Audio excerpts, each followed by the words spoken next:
Hey guys, this is a car I just bought. Car I've had quite a bit of interest in. I've only seen one other one that was similar to it. I don't know if this is an actual GTO or not. I'm not sure if it's a Lemans Sport. I don't know. Not really positive. It's badged as a GTO.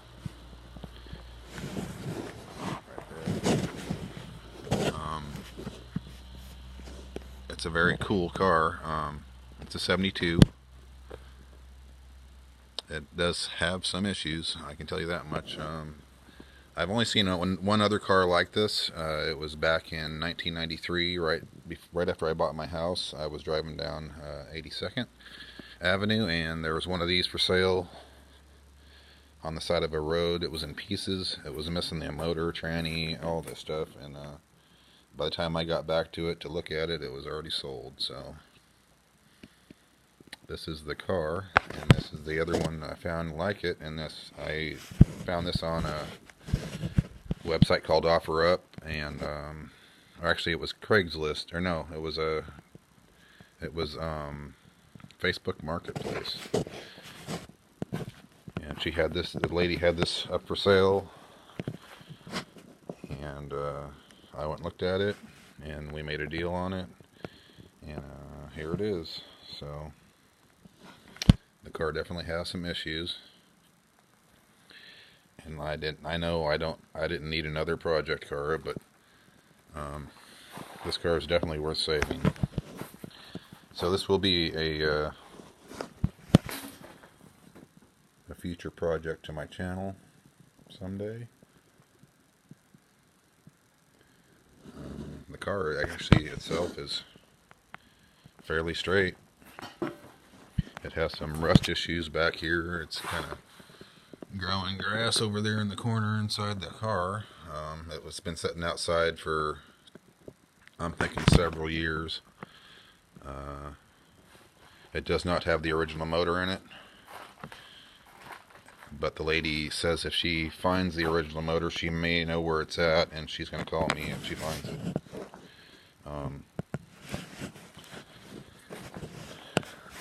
It is an original 400 car. It has air extractors on the fenders, and that's all factory. The color, from what I can find, it's supposed to be champagne. So I'm not so sure if this car wasn't put together, or if this is an actual GTO, or if it's just a Le Mans Sport. In 1972, you could order, let's say, okay, in 72, the GTO was an option to the Le Mans. It wasn't a standalone car. You could order a Le Mans and option it with any GTO option you wanted. So one of the options was a GTO appearance package, which this car may have had. Everybody I've talked to so far has said that the VIN number, the fifth number of the VIN,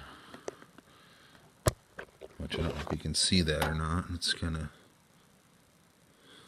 there it is. This one looks like an R. Is it the fifth number or the fourth number? So that looks like an R. And from what I can understand, or what I've done, the research I've done, the R says it's a 400 two-barrel and single exhaust, which would not have been a GTO motor, just because it has a two-barrel and the single exhaust. So this car has the cutouts for dual exhaust on each side and the balance. So right there, the exhaust comes out of the balance. So I don't know if that would have been something that somebody added, or if maybe it had single exhaust that went into a dual exhaust in the back. I don't know. So I'm not thinking this car was an original GTO. The interior is pretty torn up. It has a factory bench style seat, standard rear seat. It says Le Mans on the door panels. It says GTO nowhere in the car. It does not. It has a column shift. It has no gauges other than a speedometer and a gas gauge. It was not an air conditioning car. Somebody had put some gauges in the dash there. Sorry about the shakiness of the camera. My hand's getting cramped. It's got I don't know, maybe a white vinyl, or not vinyl, but vinyl headliner. The rest of the interior is all black, so I don't know if somebody did that, or, because it doesn't look like it's been marhided or dyed or anything like that. It's just, factory seat covers. So somebody could have went through and put all this interior in this car. It's got some grass growing in the carpet there. There's the original alternator out of the car, some belts. I don't know. So,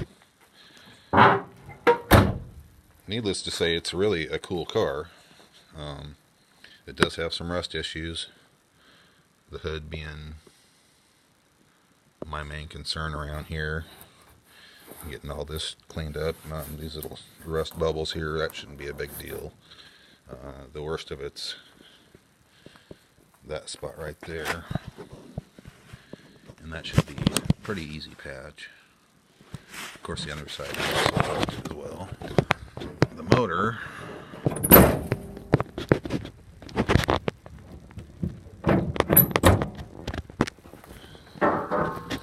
in the car,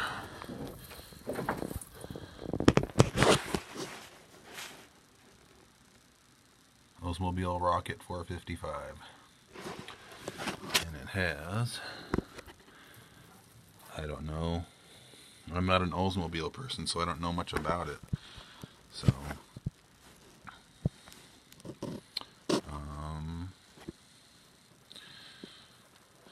it has a complete motor. I'm hoping that this motor has some kind of value, so I can actually take the motor out and sell it and put a 400 back in it.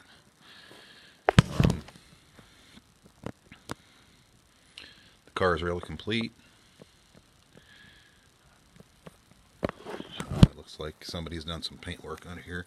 That's what I'm kind of wondering, because I'm wondering if this car was ordered with these fenders and the hood, or if somebody put this all together. And I would be surprised. I'm sure the car's been repainted. You can see one of the rubber bumpers right there for where the hood comes down, and that's got paint on it. This one's got paint on it, and it wouldn't have had paint on it from the factory. So anyway, it's kind of a blank slate of what I can really do to the car. It's missing a couple supports that go from here to here that would hold the bumper up. It's got the urethane bumper on it. And it's really, everything on the front of this car is GTO.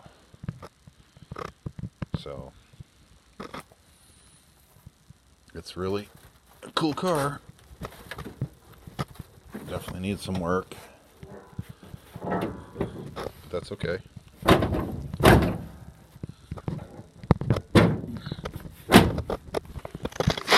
think it'll definitely be worth restoring.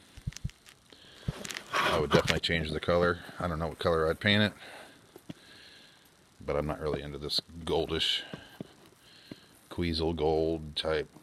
I don't know if that's what champagne looks like or what, but that's what's color code the option that the car supposed to have had. Actually, I'll take a picture of, or I'll take a video of that.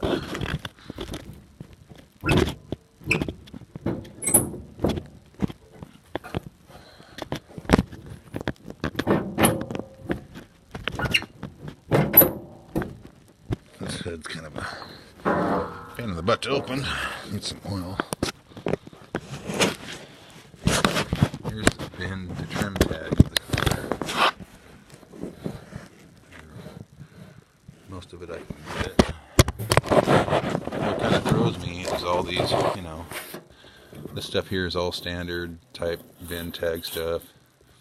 It's got the paint code, but then it has all these numbers on the bottom here, and I'm not sure what that means so far. So if any of you guys have any idea of what any of those additional numbers below the paint code might mean, I would definitely like to hear. Other than that, my plan for the car is to just basically get it running and driving for now, and go from there, and see if I can have a little bit of fun with it and do some of the little body work, you know, some little patches, and clean up as much rust as I can. And I don't know, it's got some rust in the lower quarters, you know, typical rust areas, but really, all in all, it's a really straight looking car. I don't see anywhere that it has any kind of damage, as in collision repair or anything like that, but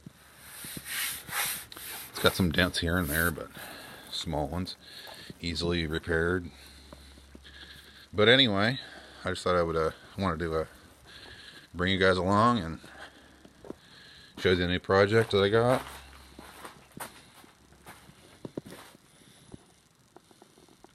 I know that's not factory, but still, it's a really cool car. One of these days I'm going to get out here and try to get it running and get this vinyl top off. The vinyl top has probably been replaced at some point in time, because there's like some, oh, maybe not, it's body color underneath of it,